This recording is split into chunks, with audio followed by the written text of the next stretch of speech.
Well, right now what I'm focusing is gambling laws involving pokies, and from the academic research that I have done, it seems that loss from pokies constitute a big amount of loss from the overall gambling. Well, in terms of that is not my research focus, but I know from the literature what people say is, of course, this is a very big addiction, and sometimes the addiction is related to people's cultural as well as socio-economic background. Okay, so if you have less money to earn, but you think that your probability of winning with that small money is very high, then you go for gambling, and there is uh, some sort of information in the literature about that aspect. So it's an addiction. It could be linked with your cultural issues, or it could be linked with your socio-economic status.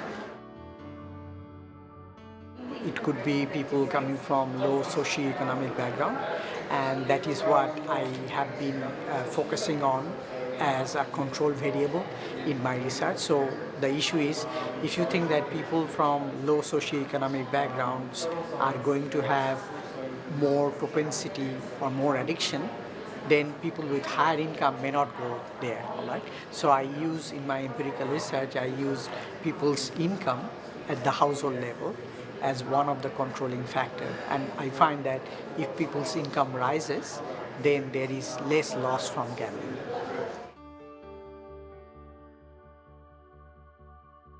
Yeah, so this is a second part of my research that I have done. So what we are trying to say is whether loss from gambling in rural and regional Victoria is linked with family incidents of violence.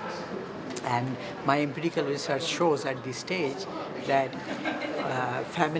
the violence from the loss from pokies is positively linked with family incidents of violence. I haven't looked at that aspect, but I know that in order to entice addiction, advertisement plays a big role, but I haven't looked at that aspect.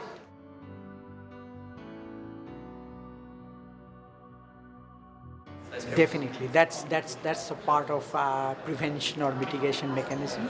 So the more you have, and this is one part that we are proposing in the VRGF grant proposal. So if we entice people, and this is looking at from a financial loss decision making.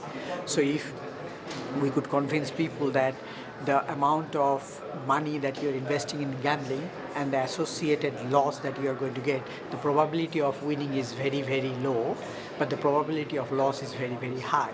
So you may as well hold on to the money that you're spending into gambling, and that can probably lead you to less addiction moving forward.